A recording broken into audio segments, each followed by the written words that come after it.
Back with you again. This time I am joined by Philip Maxwell. Did I get that right? Yes, you certainly did. Oh, good. And you're standing for the seat of Macquarie for the Palmer Uniting Party. The Palmer United Party. Yeah, United. Oh, yeah, Uniting. Okay. Now, how are things going for you? They're going great. I've really been getting around and talking to the people of the Blue Mountains and Hawkesbury and finding out what the issues are. I really am quite alarmed with what's happening at the moment around the electorate of Macquarie. A lot of businesses closing left, right and centre. Yep. 24 shops have closed in Katoomba alone and more to come about.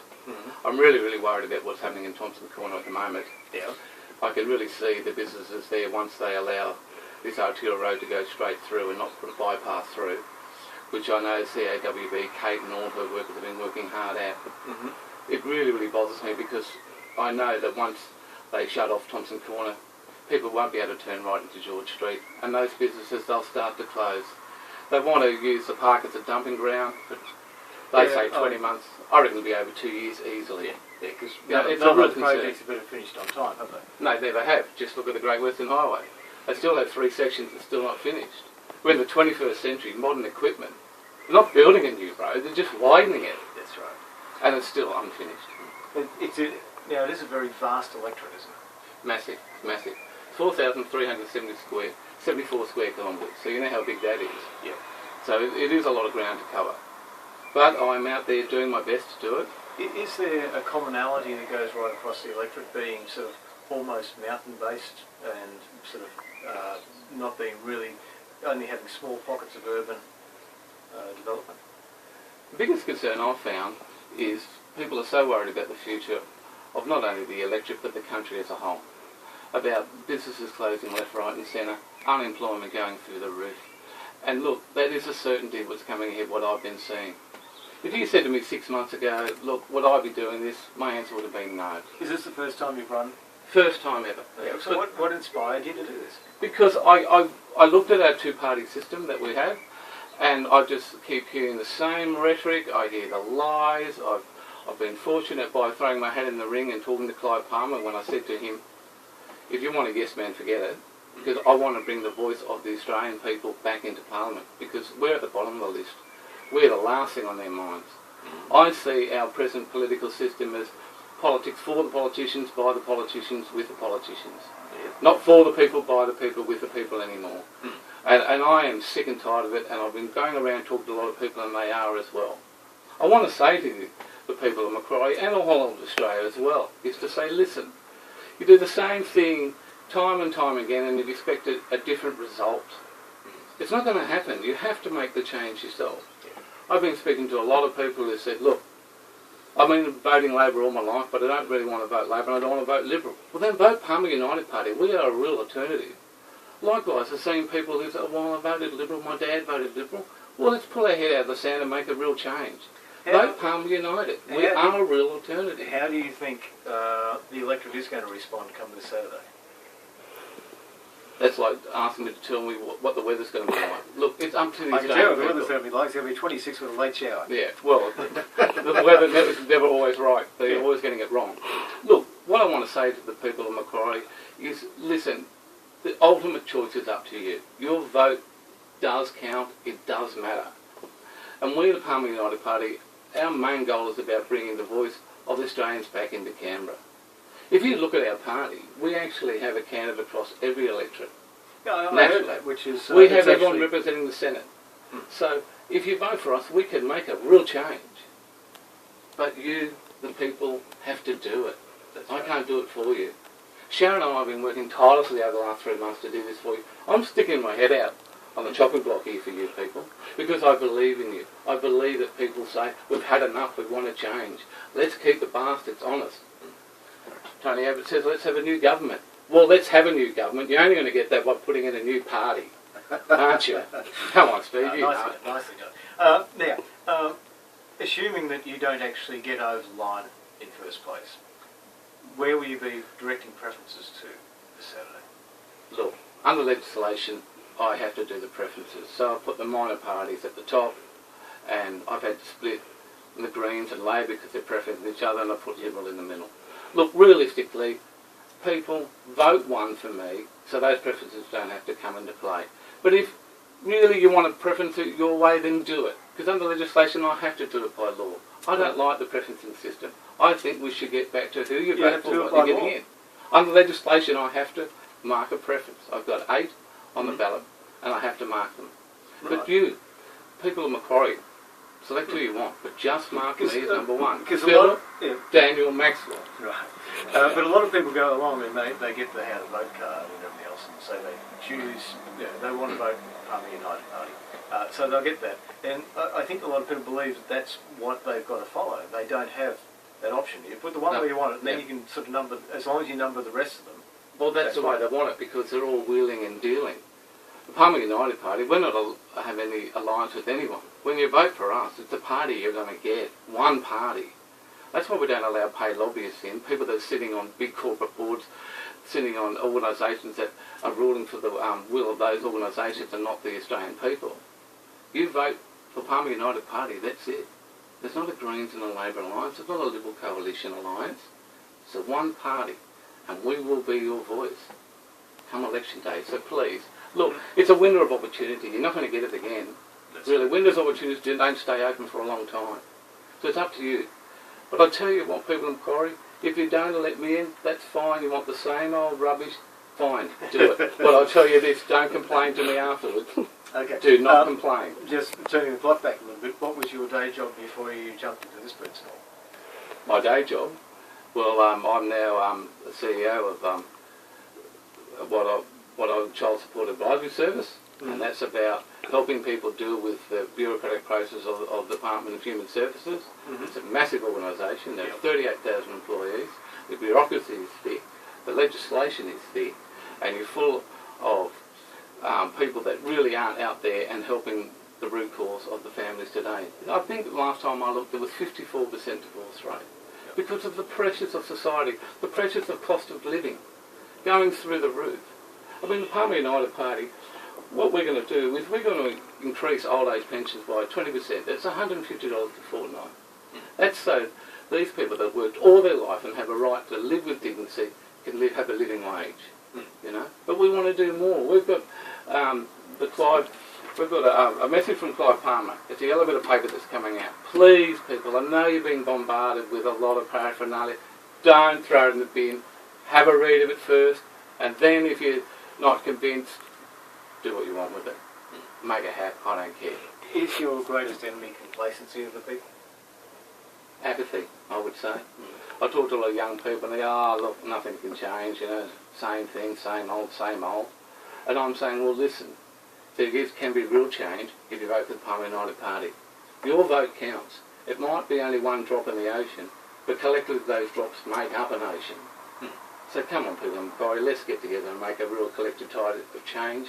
Okay, so if you... I can't do it for you. You've got to do it. That's right. If you get elected this Saturday, what would be the first thing that you would do to represent the people of Macquarie? What would be the first change you'd be trying to get made? Well, there'll be a number of changes. Firstly, is we want to help small business grow. So not only is our unemployment go down, you get people working locally again. The amount of times that I've had to travel and speaking to fellow people in the Blue Mountains and the Hawkesbury, the time travelling to work and back, 2.5 hours one way, some of them, 2 hours, 1.5 hours, and coming back the other way. That's not work-life balance, that's not quality, not seeing their homes. I'd also would address the Hawkesbury Bridge issue. I mean, you have a Liberal MP at the moment, a Liberal state government, and yet, no, sorry, the will of the Hawkesbury people isn't going to be listened to. Why can't you have a bypass? The minimum requirement is 16,000 vehicles a day. Already, there's 19,000 vehicles that go across the Hawkesbury Bridge, so they already exceed that. So why can't they have a win-win situation? You've closed off Thompson Corner, and I'm sorry, people of the Hawkesbury, but that community, that business community is going to start shutting down, just like Katoomba. A bypass is a win-win. You have 2 bridges, you remove the noise pollution away, get those trucks moving across those bridges more safely because it's bigger, and the people, the Wilberforce, the people can come in over the old Hawkesbury Bridge and turn right into George Street and still do what they've been doing. Yep. What's your position on the concept of turning Richmond RAF base into a joint civilian airport and also an operational RAF base? Our position is we want to talk to the Australian people. We want to talk to the people of the electorate. When we get elected, we're not going to start writing policies to say this is what you want. We want to consult the Australian people again. You can only truly have a government representing the Australian people by them actually having a say. We don't follow party lines, we follow what the people want. So that situation would be full-on consultation with the people of Macquarie. You need to make the decision, not us. But what do you feel? Do you think that would be an asset for the Hawkesbury and the Blue Mountains? Because it would become the de facto Blue Mountains airport, wouldn't it? Which would be great for tourism. Not only tourism, but for small business, for employment. It really would help the region. Another thing we want that's really worrying me is that I know that they're keeping quiet. On the 20th of August, it's already gone through the lower house. They're passing legislation where the coal seam gas, it's a state thing. They can just walk onto your property and start drilling. And the farmer has no rights. You can't say no. And that really is worrisome. At the moment they're like, shh, keep quiet, there's an election going on. You know, it's in the upper house, that gets passed. They can walk onto your property, that's it. But when they walk off, you're liable if someone gets injured. That's taking away your democratic rights. The people of Australia, when they say no, no means no. I love you. Seriously. Seriously. I am very passionate. I'm putting my neck out here. I'm doing this all by myself. I'm not getting paid like the other candidates. I'm doing this off my own steam because I'm passionate. And I'm not going to apologise for being passionate about the future of this country, passionate about my election. I won't apologise ever. But don't come up to me after this election bitching because you didn't vote me in. Seriously. Okay. The amount of times I hear people complaining and yet you can't keep doing the same thing And expect a different outcome. All right. So what is is there any other message you want to put out to people apart from the fact that this is the chance for them to make a difference? To make a real change, we're going to release $70 billion into the Australian economy. How are we going to do that? Easy. We're going to stop this prepaid quarterly BAS statement on an estimated outcome and make it that at the end of the year you pay your tax. That releases $70 billion straight into the economy. That money gets circulated. GST goes around once, goes around twice. There's $7 billion. Second time's $14 billion. 5, 6, 8 times. There's an extra $48 billion. We know how to fund the marketplace. We know how to bring domestic wealth back into the community by allowing the community to control its money and spend it. It will create employment. It will grow businesses. That's a reality. Not taxing them, not the red tape that they have now. And I'm really worried about Liberal getting in people. I'll be open and honest. Because they're going to sell, like they did last time, the assets, and they're going to hide behind our deficit saying, listen, we have to get our deficit down. They sold off to international companies when they were in before, when Howard was in. They sold 250,000 acres to the Chinese. That's the Australian people's land. They have no right to do that without our consultation. They deregulated the banks. They sold off Telstra. These are the people's assets. I'm really, really scared when they get back in. They're going to look around, what else can I sell? What else can I sell the Australian people's assets? Oh, let's privatise the railways. You can't privatise essential services. Corporations are there to make a profit. So the fees are just going to go up and up and up. Yeah. Look at electricity, look at the gas. My mother's 87 years of age.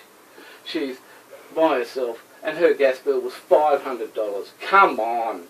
Families the disconnection rate for electricity has gone up 15% and climbing with families that can't afford to pay their bills. There's I think the last time I looked, there's 29 companies that are middlemen in this. They don't create the electricity, they just pre-buy it and on-sell it to us at massive profit at the expense of the Australian people. Look at Hawkesbury Council. Hawkesbury Council, 100% rate increase. Look, since I put my hat in the ring, I've had the opportunity to peer behind the curtain. And the rot, it's endemic. It's in the federal, it's in the state, and it's in the local courts. Labor wanted to bring in, on September the 12th, a yes vote for local council to be recognised under the Constitution. That means they can write their own bloody laws. They're bad enough as it is, but giving them more power? That's scared. I am frightened for the future of this country. I am terrified. But one thing I do know, Labor and Liberal and the Greens, same thing, do not want the people of Australia, the people of Macquarie, to know that there's a real alternative now. It's called the Palmer United Party. We have everyone in the Senate, everyone being representative here. Matt Adamson is the senator. He's a local boy, so he understands the people of this area very, very well. And so do I. Philip Daniel Maxwell, don't forget that. As Philip with one L, Daniel with one L, and Maxwell with two. It's so important that you really make it change now. Not in 2020, not in 30 years, that's rubbish. Do it now. Thank you, Philip Daniel Maxwell, and all the L's. I love your passion and everything else. I wish you well on the weekend, and maybe we can get you back in the next week or so and get a wrap up, and maybe we'll be calling you the Honourable. Well, thank you very much for your time. And also, Gavin, I met you a few weeks ago. Please get well, mate. You're a great man, a man of integrity, a great moral compass. Thank you, Steve, for filling in and helping me out. And Gavin, get well, mate. Sharon and my thoughts are with you. He's got a gleam in his eye already, trust me. Cheers. All the wins.